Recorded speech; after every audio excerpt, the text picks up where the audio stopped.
우리가 계속해서 요한복음을 통해서 예수님은 자신을 나는 누구누구다라고 말씀하신 그 예수님의 자기 계시라고 하죠. 그 말씀을 우리가 보고 있습니다. 예수님께서는 우리 인간들을 이해하기 위해서 자신을 여러 비유로 말씀하시는 거예요. 그래서 우리가 요한복음 통해서 이미 보고 있듯이 나는 생명의 떡이다라고 예수님 말씀하셨죠. 또 나는 세상의 뭐다? 빛이다라고 말씀해요. 그리고 지난 시간에는 나는 양의 문이다, 나는 선한 목자다라고 말씀하시고, 그리고 오늘 우리가 보게 될 나는 부활이요 생명이시다. 할렐루야. 우리 주님은 부활이시고 생명이십니다. 그런데 우리가 이러한 예수님의 자기 계시를 볼 때 우리가 기억해야 될 것이 있어요. 예수님이 이렇게 자기를 나타내실 때 그 말씀을 왜 하셨는가를 우리가 봐야 돼요. 분명한 계기가 있고 상황이 있었단 말이에요. 그렇게 말씀하신 상황이 있어요. 나는 생명의 떡이다라고 말씀했을 때 그 전에 어떤 사건이 있었냐면 오병이어의 사건이 있단 말이죠. 그러니까 물고기 2마리와 떡 5개로 5,000명을 먹이고 수많은 사람들이 먹고 남겼어요. 그 일이 있은 후에 제자들이 놀라면서 여전히 먹는 문제, 야 남은 떡 있냐? 누가 갖고 왔냐? 누가 챙겼냐? 하고 막 싸운단 말이에요. 자기들끼리 여전히 먹는 문제를 갖고 그들이 거기에 연연하고 있을 때 우리 주님이 하신 말씀이 뭐예요? 나는 생명의 떡이란 말이죠. 너희들이 어제 먹었고 또 오늘은 배고파질 이 떡이 아니라 나는 생명의 떡이다 라고 말씀하신 거예요. 또 나는 세상의 빛이다 라고 말씀하셨을 때 그 이전 상황이 뭐였냐면 가늠한 여인이 붙잡혀 오잖아요.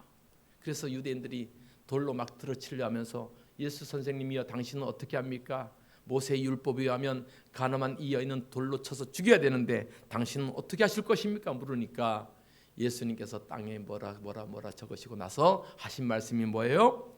너희 중에 죄 없는 자가 쳐라. 너희 중에 죄 없는 사람이 먼저 돌을 들어 던져라 라고 말씀합니다. 그러자 한 사람도 던지는 사람이 없어요. 여러분, 그러면서 예수님이 하신 말씀이 나는 빛이다. 여러분, 빛은 밝히는 거예요. 훤히 밝아지면은 다 보여요. 뭐가 보여요? 내가 얼마나 죄인인지를 보인 거예요. 그러니까 깜깜함 속에서는 아무것도 몰라요. 그러나 훤한 불빛 아래 있으면 내 얼굴에 똥이 묻었는지, 내 얼굴에 껌정이 묻었는지, 내 얼굴에 뭐가 묻었는지 다 보인단 말이에요. 다 보인단 말이에요. 여러분, 깜깜함 속에서 거울 보는 사람 있어요? 없잖아요. 환한 불빛 아래서 거울을 봐야지. 야, 화장이 잘 됐네, 뭐가 잘 됐네 본단 말이에요. 오늘들 보십시다. 화장들이 잘 됐는가. 제가 이정순 집사님 오늘 제일 잘 되신 것 같아요. 제가 예수님은 나는 세상의 빛이다라고 하시면서 우리에게 보여주신 뭐예요? 빛 가운데서 우리의 더럽고 추악한 죄악의 모습을 보게 하셨단 말이에요. 또 지난 시간에 나는 양의 문이다, 선한 목자다라고 하시기 전에 어떤 사건이 있었냐면 소경된 사람을 고쳤었어요. 날 때부터 아무것도 볼 수 없고 한 번도 본 적이 없는 그 사람을 예수님께서 고치셨어요. 예수님이 그를 고치실 때 그 소경은 볼 수가 없었어요. 그러나 뭐는 할 수 있었어요? 예수님의 말씀은 들을 수가 있었어요. 이 목소리. 그리고 눈이 뜬 후에 예수님을 만났을 때 내가 바로 메시아다라고 하니까 그 소경은 기억했어요. 맞아, 이 목소리지. 나를 고쳐주신 분 당신이 바로 메시아이시군요 하고 믿었다는 거예요. 그러면서 나는 선한 목자다, 나는 양의 문이라 한 것은 양은 내 목소리를 안다 모른다? 안다는 거예요. 이 날 때부터 아무것도 보지 못했던 이 사람은 내가 한마디 했음에도 내 목소리를 알아듣는데 눈 벌겋게 뜨고 있는 수많은 사람들은 내가 메시아다 그래도 못 알아먹는 거예요. 못 알아먹는 거예요. 이 답답한 상황에서 예수님은 나는 양의 문이요, 나는 선한 목자다, 양은 내 목소리를 안다라고 말씀하신 거예요. 이해가 되시면 아멘 하십시오. 아멘. 이렇게 구슬이 깨어지는 거예요. 그리고 오늘 보면 나는 부활이요 생명이라고 말씀하신 그 배경을 한번 보십시오. 본문의 내용은 예수님께서 너무나도 사랑하셨던 12제자는 아니지만 12제자들 못지않게 사랑하셨던 세 남매가 있어요. 누구냐면 나사로, 마리아, 마르다, 이 삼남매. 예. 이 나사로의 집을 가정을 너무 사랑하셨어요. 그래서 수시로 그 동네 지나가면 꼭 나사로 집에 머물러서 음식도 먹고 그만 사랑하셨던. 그러니까 나사로도 그렇고 마리아도 그렇고 마르다도 그렇고 예수님께 은혜를 많이 받았던 사람이요. 은혜를 많이 받았던 사람이요. 그런데 나사로가 그만 병들어 죽게 되었습니다. 이 소식을 예수님께 전해 들었어요. 예수님께 전했습니다. 그러니까 예수님은 나사로의 죽은 소식을 듣고 좀 지체됐지만 그의 집으로 갔어요. 그걸 갔더니 동생들이 울고 있잖아요. 아이고 우리 오라버니 죽었단 말이죠. 특히 마르다가 큰 언니 마르다가 막 슬퍼하면서 동구바까지 나와서 예수님을 보면서 우리 오빠 죽었어요 예수님 우는 거예요. 그때 예수님께서 마르다야 하신 말씀이 마르다야 나는 부활이요 생명이니 나를 믿는 자는 죽어도 살겠고 무릇 살아서 나를 믿는 자는 영원히 죽지 않을 것을 내가 믿느냐라고 하신 말씀이 바로 오늘 본문의 말씀이에요. 여러분 이 질문에 마르다가 뭐라고 고백해요? 그렇습니다.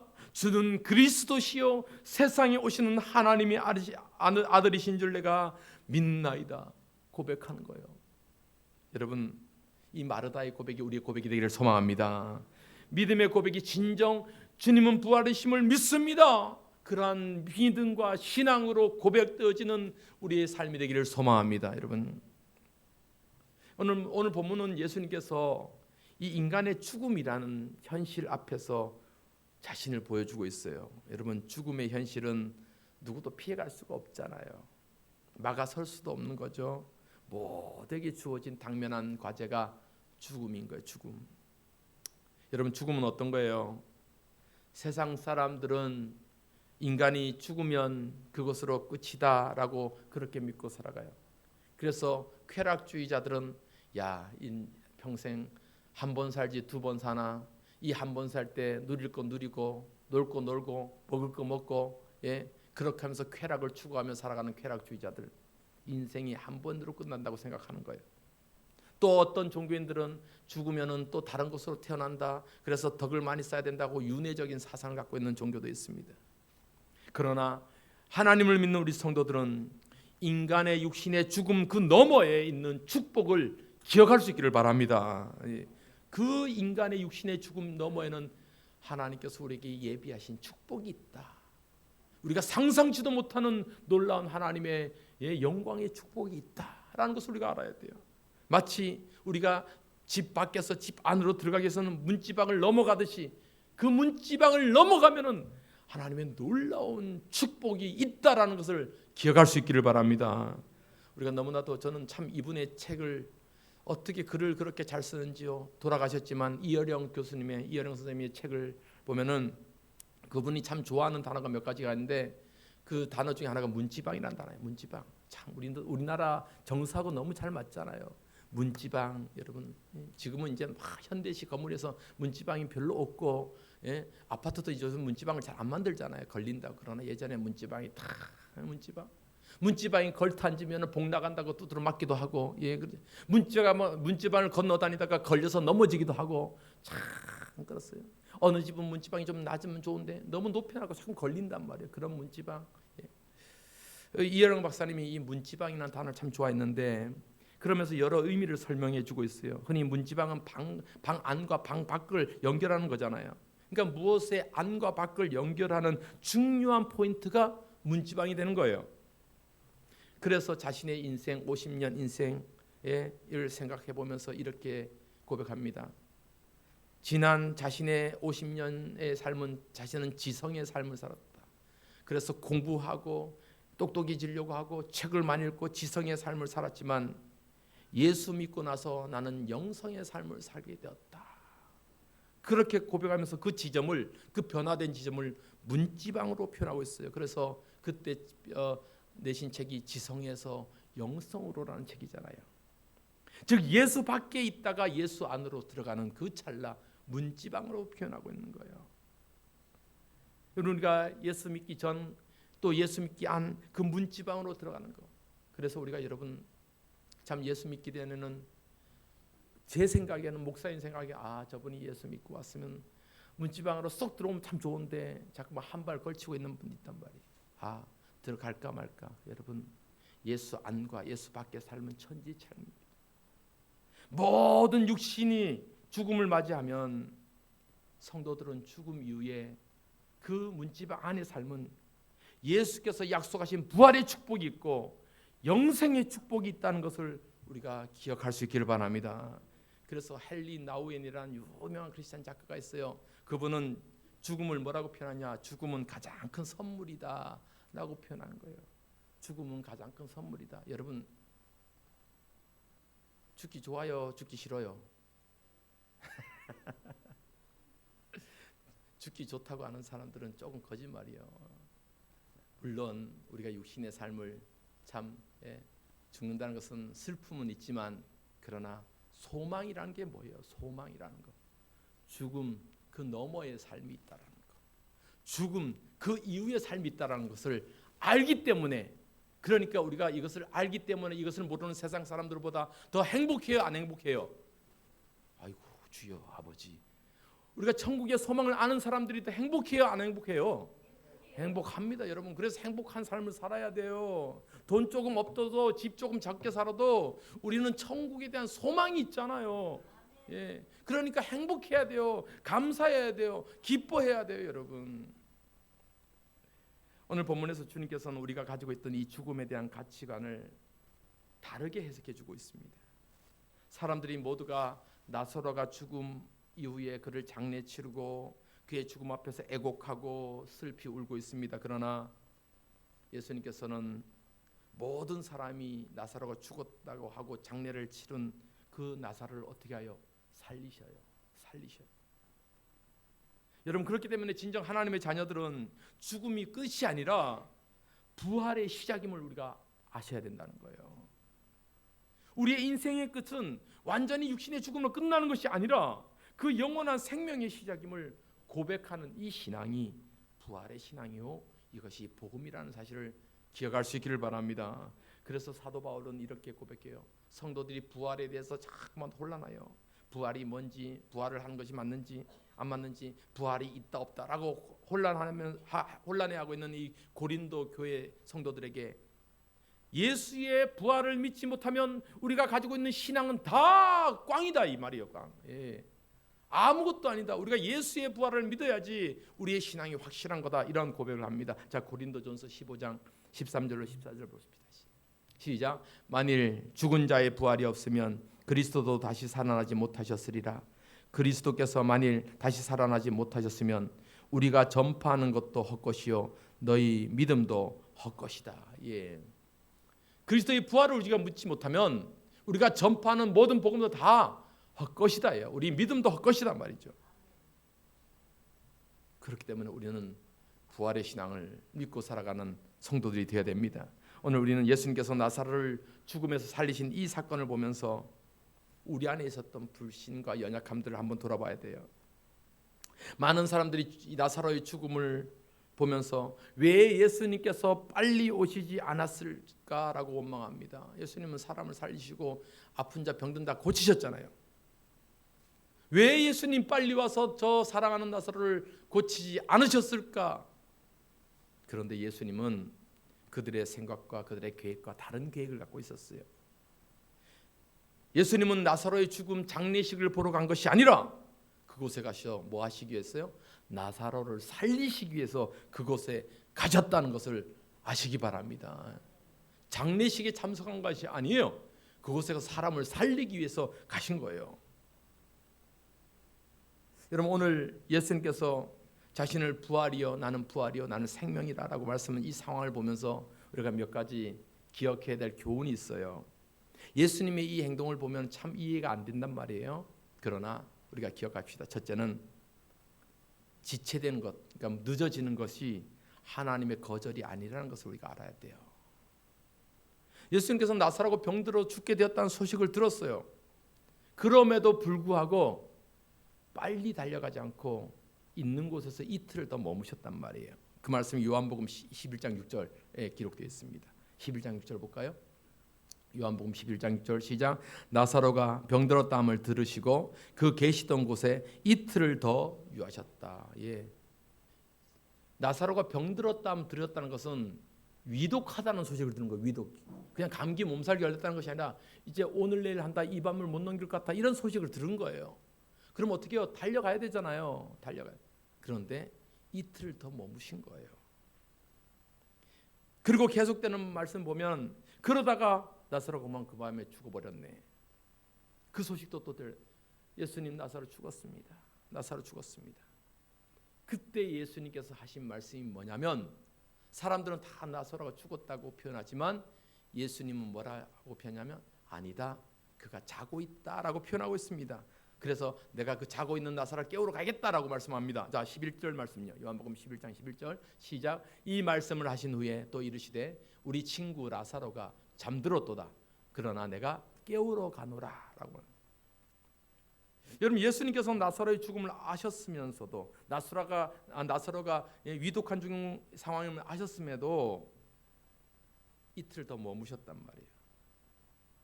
그리고 나사로가 이미 죽어서 장례를 치르고 있는데 그 무덤 앞에 갑니다.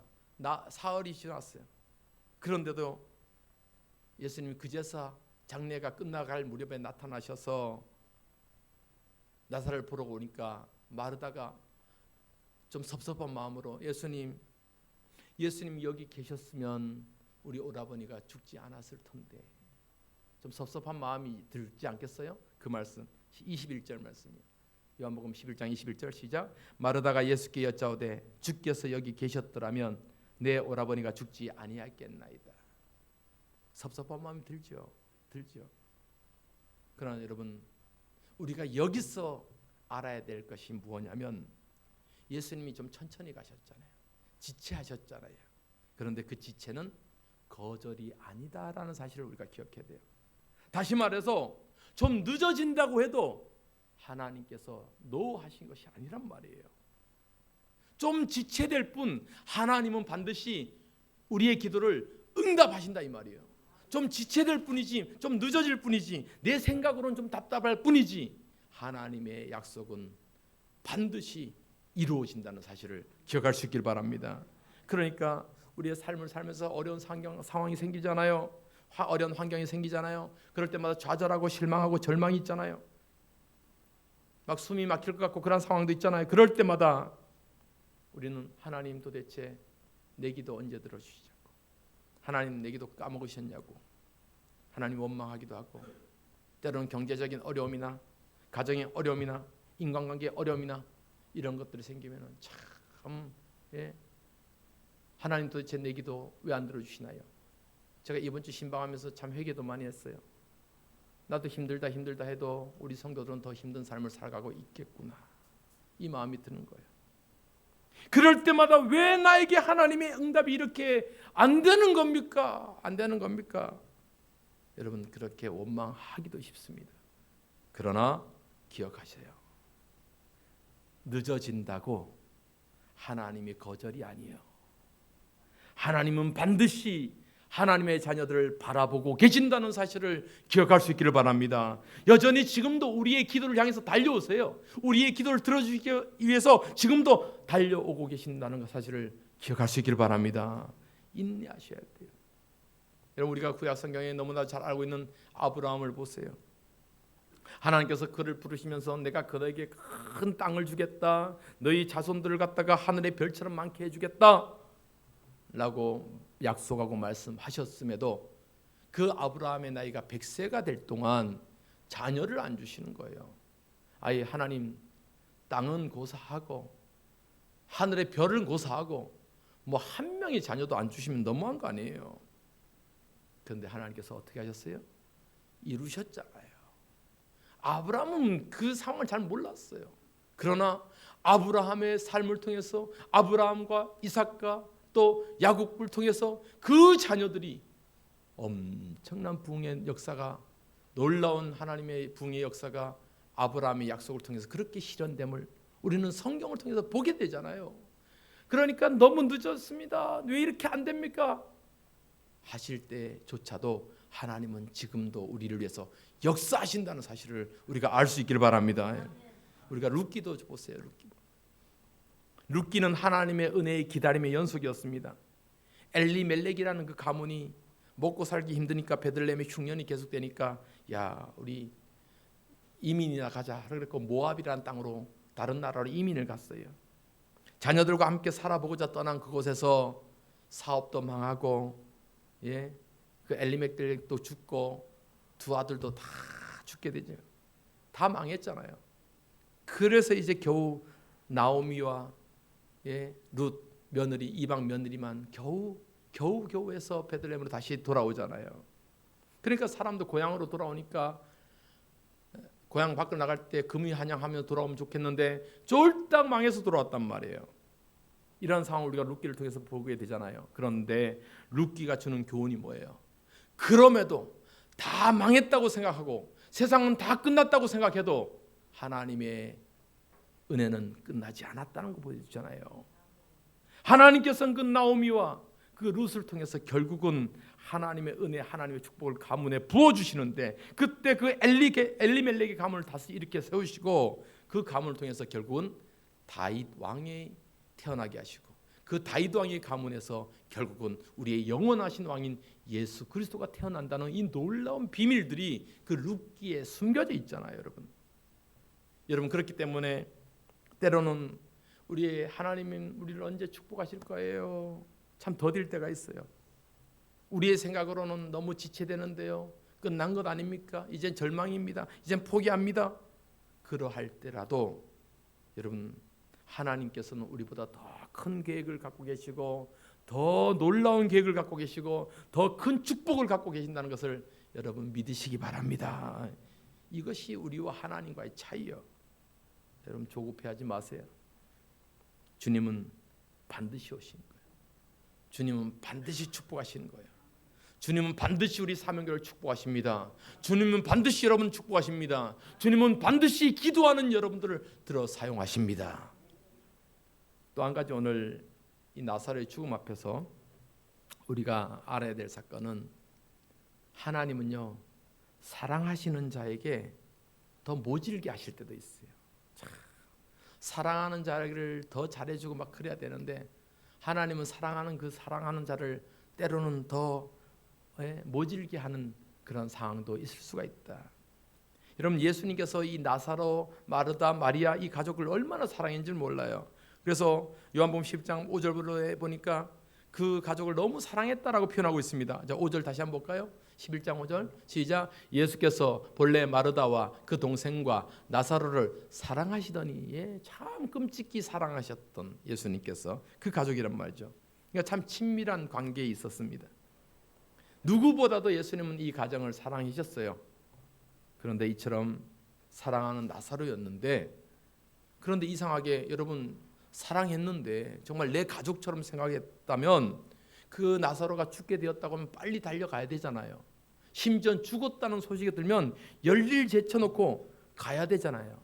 그것이 인지상정이잖아요. 그런데 이상하죠. 예수님은 빨리 안 갔어요. 더군다나 예수님 막 멀리 계신 것도 아니야. 조금만 가면은 한 반나절만 가면은 갈 수 있는 그 거리에 있었단 말이에요.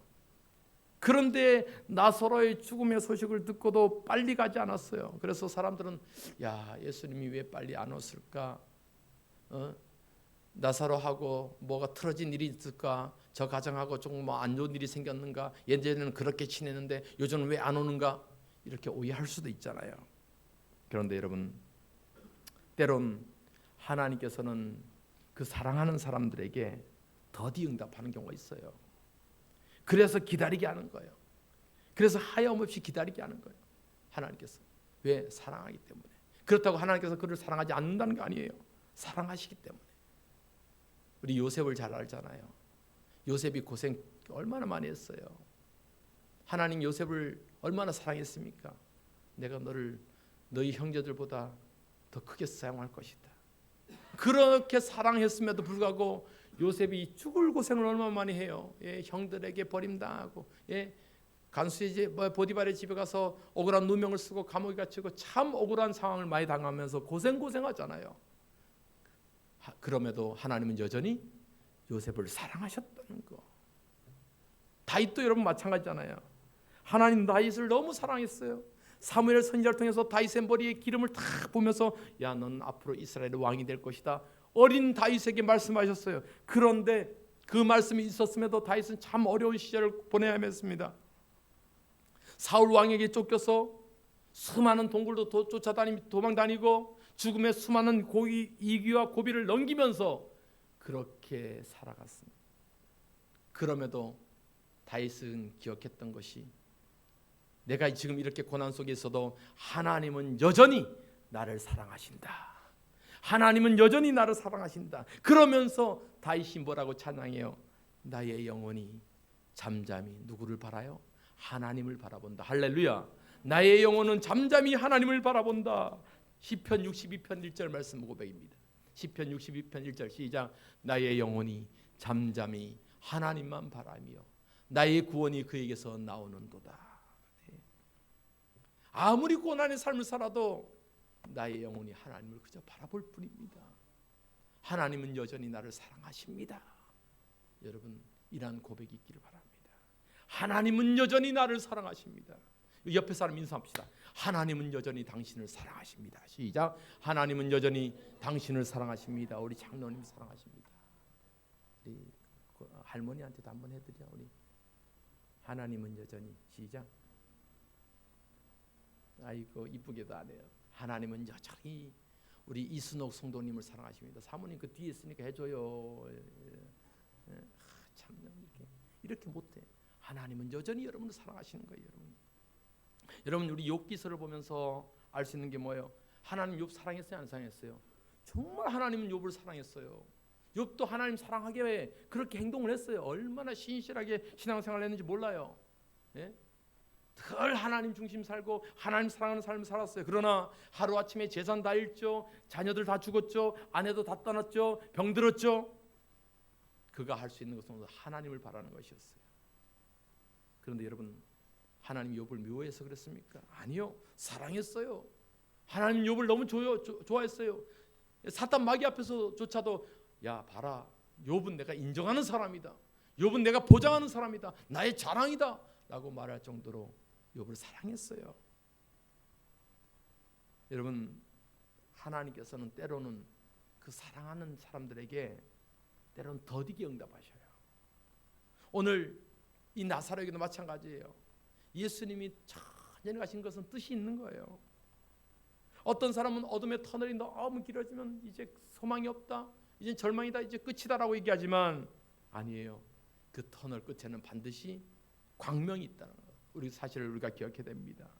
여러분, 그렇기 때문에 우리의 신앙, 우리의 소망은 포기하지 않고 그래, 오늘 당장 이루어지지 않고 오늘 당장 내 기도가 이루어지지 않아도 하나님은 여전히 나를 사랑하신다. 하나님은 나를 사랑하시기 때문에 이렇게 더디게 응답하실 수도 있다. 여러분, 이 사실을 기억해야 됩니다. 또 한 가지, 오늘 예수님께서 나사로의 무덤 앞에서 말씀하신 이 말씀을 보면은 부활은 미래의 일이기도 하지만 지금 현재의 일임을 가르쳐주고 있습니다. 나사로의 죽음을 슬퍼하던 그 누이 마르다가 예수님께 묻습니다. 예수님, 당신이 여기 계셨으면 우리 오라버니가 죽지 않았을 텐데요 라고 그렇게 예수님께 말하니까 예수님이 마르다에게 뭐라고 얘기해요? 내 오라비가 살아날 것이다 라고 말씀합니다. 23절에 보니까 내 오라비가 살아날 것이다. 여러분, 이 예수님의 말씀을 듣고 마르다가 부활의 신앙을 고백합니다.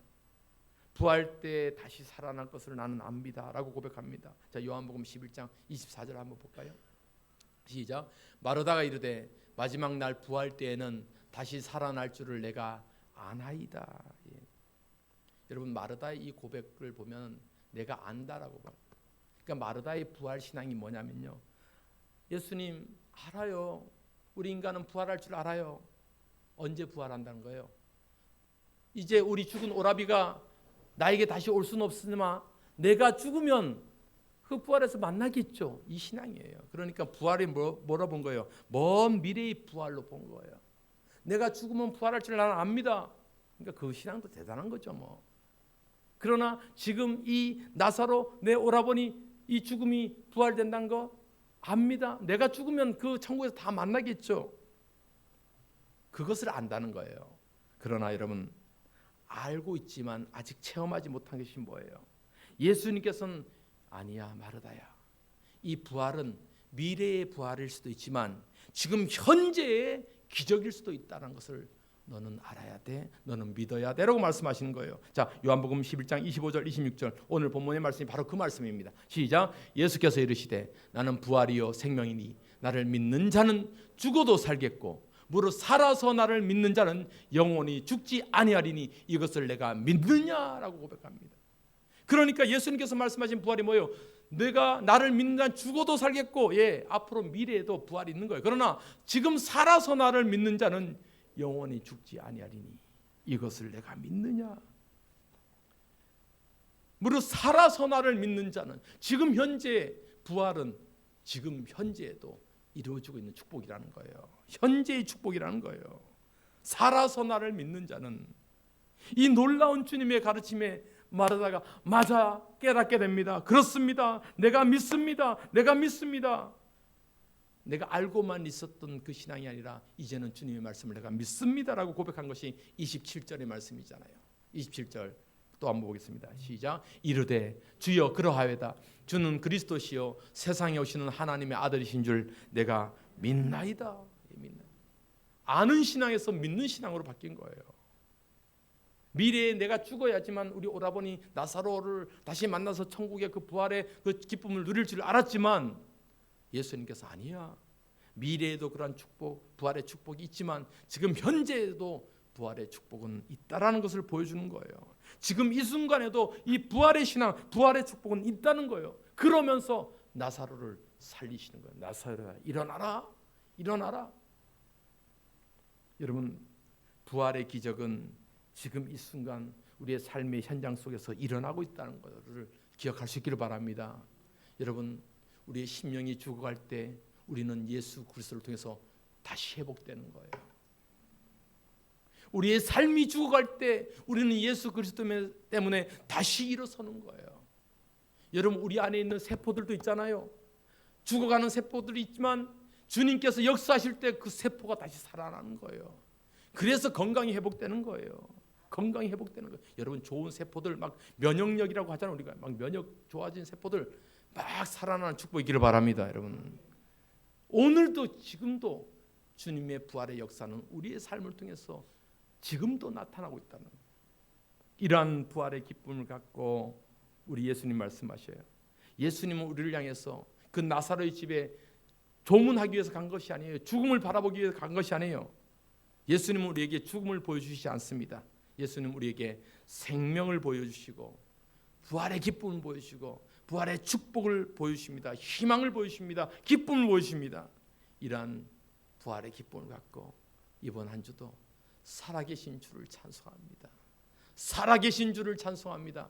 이러한 우리 성도 되기를 주님의 이름 축복합니다. 우리 힘있게 손뼉도 치면 좋을 것 같아요. 살아계신 주 함께 찬송하겠습니다. 짱 빨리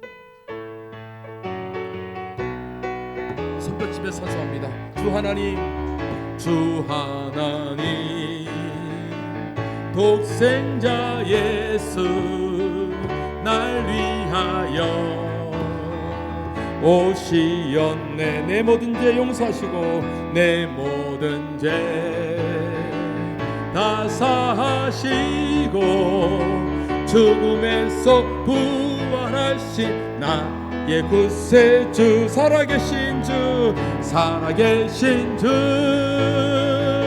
나의 참된 소망 걱정 근심함에 전혀 없네. 사랑의 주내 갈 길 인도하니 내 모든 삶의 기쁨 늘 충 안에 주 안에서 거듭난 생명, 주 안에서 거듭난 생명, 도우시는 주의 사랑, 주의 사랑, 참 기쁨과 확신 가지고 예수님의 도우심을 믿으며 살리. 아멘 아멘. 살아계신 주 나의 참된 소원. 아멘. 믿습니다. 걱정 근심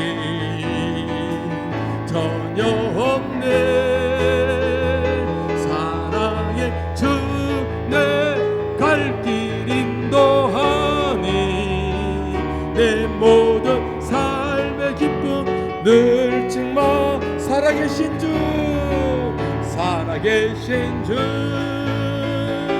나의 참된 소망, 걱정 근심 전혀 없네.